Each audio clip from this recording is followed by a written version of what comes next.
pessoa que nos escreve lá da Bahia, que pede para não ser identificada, me conta, né, uma história.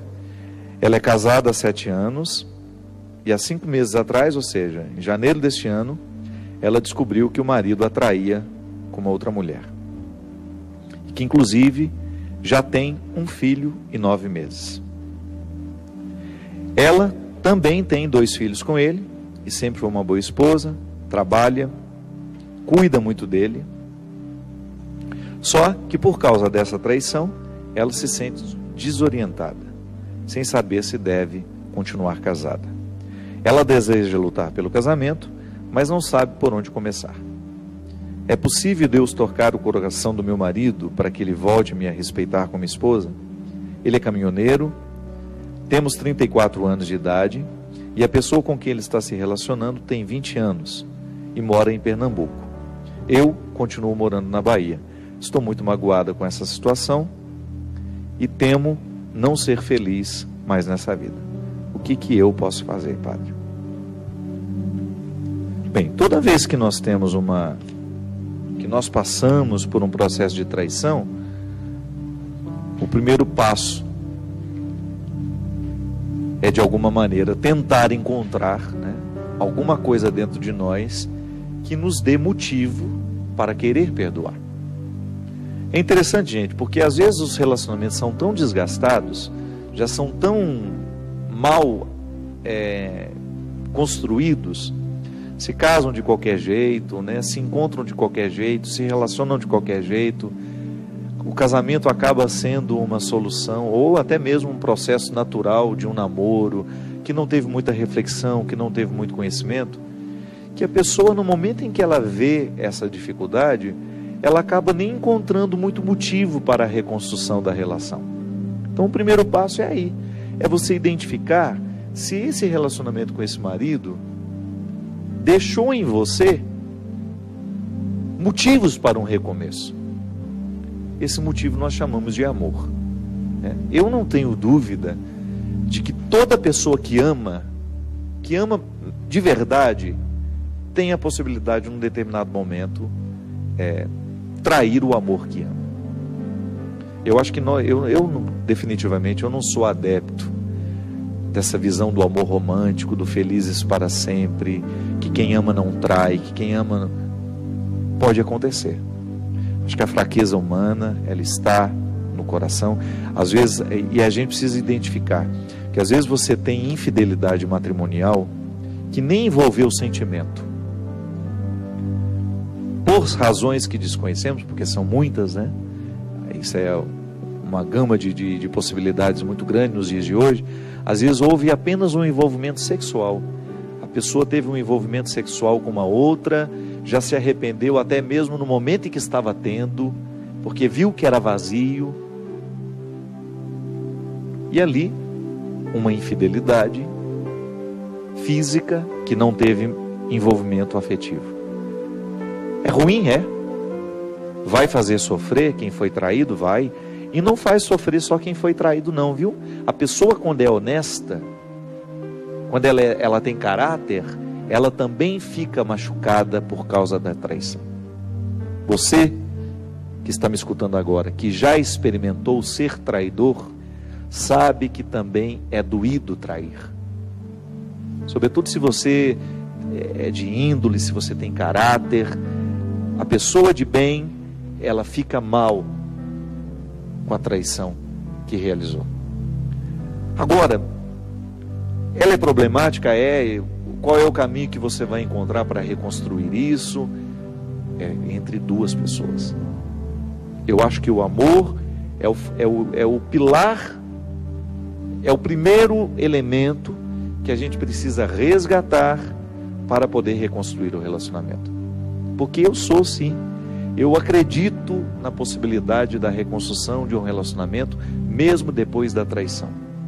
Eu já acompanhei muitos casais, minha gente, que passaram por situações terríveis de traição e que hoje vivem uma fidelidade maravilhosa, porque houve o perdão naquele momento, porque houve a verdadeira reconciliação a partir do amor sentido. Volto a dizer, às vezes foi apenas uma traição física, Não houve nem envolvimento afetivo. Agora, quando existe o envolvimento afetivo, isto é, a divisão do amor, né? Porque antes tem a divisão do corpo. Em muitos casos há o envolvimento afetivo. Começa a conversar, começa a telefonar, começa a ter muitos contatos pela internet. A internet facilita demais isso, né?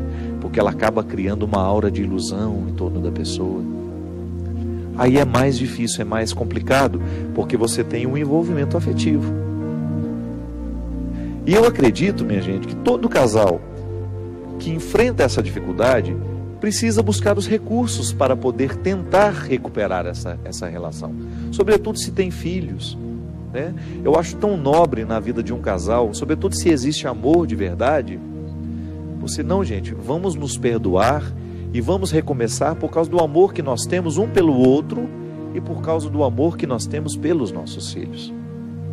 O amor será sempre o fator que vai nos ajudar a dar o motivo para perdoar.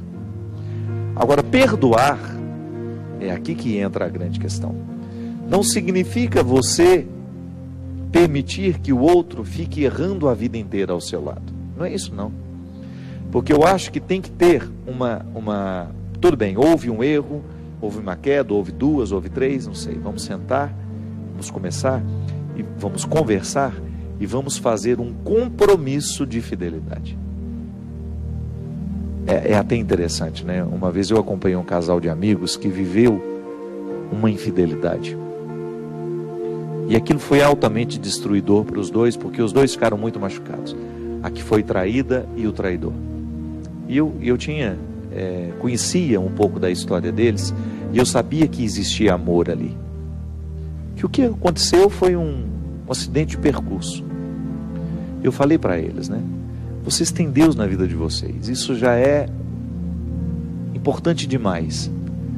Então volte lá na igreja que vocês se casaram, sabe? Naquele lugar onde vocês juraram o amor eterno, e refaçam ali as promessas do matrimônio. Eu acho que rezar o casamento todos os dias é importante. Rezar o compromisso assumido é importante. Sabe, minha gente, eu estou cada vez mais convencido de que as pessoas que não têm Deus em suas vidas, elas sofrem muito mais. Porque Deus, quando Ele participa da nossa vida de uma maneira, sim, né? Quando eu vivo naturalmente a minha experiência de fé, Deus é o meu motivo para a superação o tempo todo. Eu acredito que Deus me chama o tempo todo para ser um homem melhor.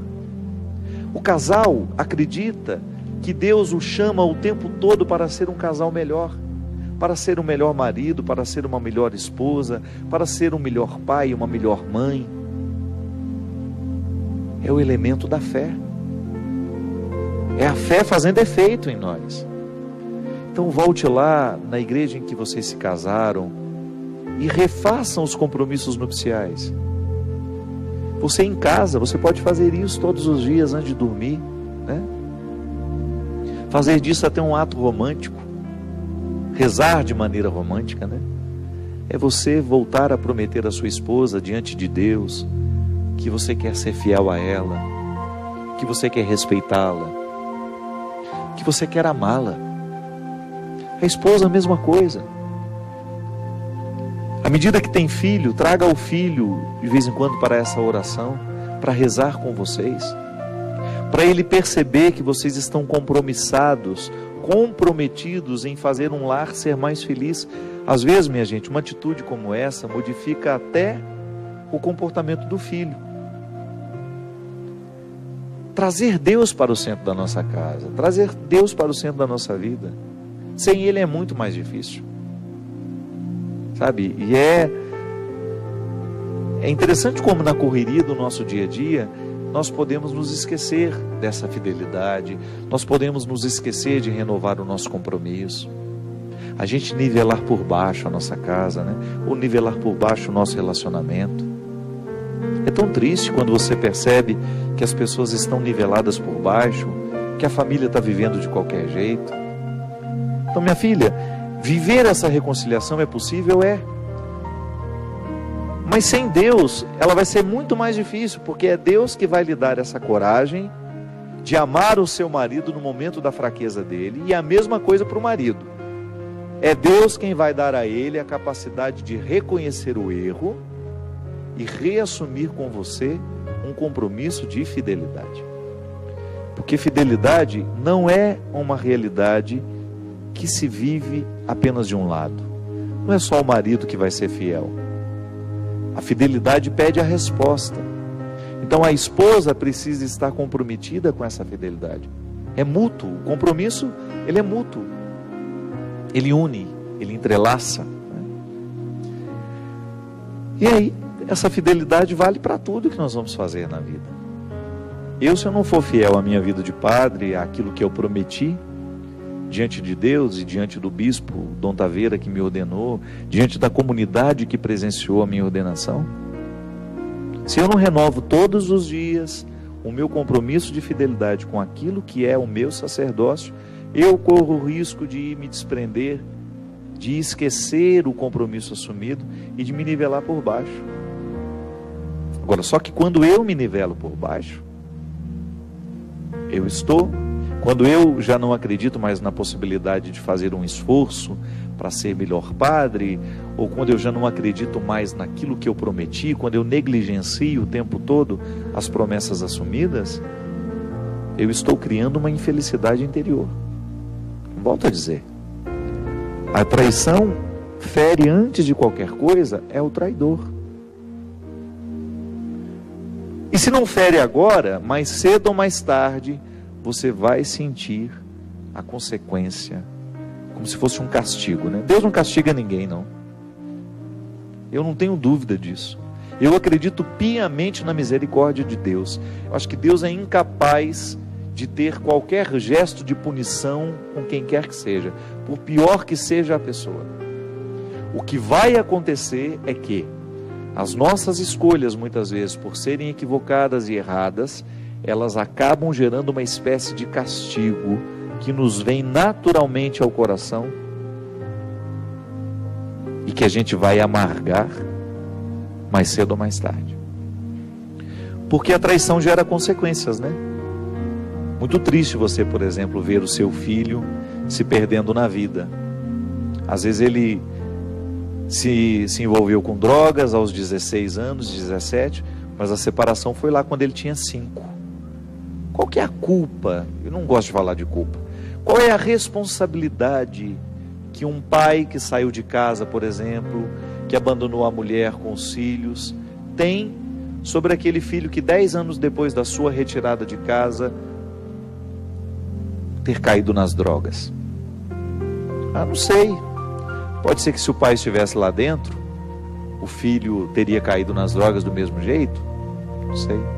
Só que as estatísticas nos mostram que famílias bem construídas, bem começadas, bem vividas, elas podem, com certeza, elas podem inibir a criminalidade.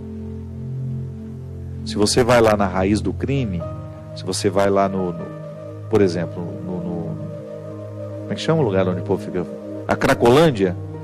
Se você vai na Cracolândia, você vê muita gente que tem família.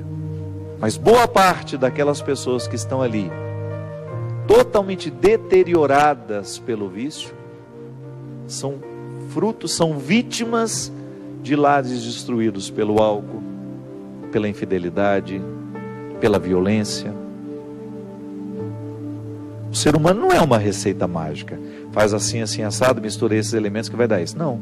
Mas a gente sabe que quando uma criança é bem orientada, quando uma criança tem amor, quando uma criança tem um lar estruturado que possa lhe dar segurança no momento certo, quando esse lar estimula a coragem no momento certo, quando este lar estimula o crescimento, nós temos uma pessoa com menos possibilidade de se render à droga e tudo aquilo que possa lhe destruir. Sabe por quê? A droga, ela é muitas vezes uma resposta, uma escolha de um coração que não se ama mais. Às vezes a droga, ela entra na vida da pessoa como um processo autodestrutivo, justamente porque falta amor próprio. Então, se a gente tem lá uma responsabilidade em fazer os nossos filhos crescerem bem, né? Dando a eles oportunidades boas. Eu sempre digo isso aqui: a educação dos nossos filhos passa por aquilo que nós vamos ensiná-los a gostar, por exemplo, ou até mesmo estimular os nossos filhos para ter uma vida de esporte, a praticar um esporte desde criança, a ter uma atividade cultural desde criança, aprender um instrumento musical. Padre, mas nós somos pobres. Pois é, uma sugestão que eu dou aos prefeitos, né?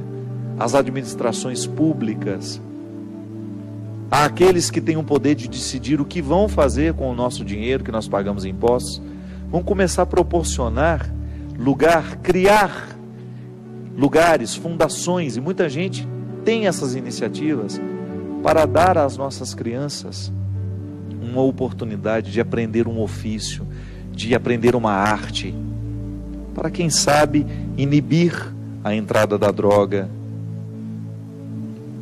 inibir o processo da autodestruição que tantas vezes nos desconcerta, né? Destruindo gente muito próximas a nós.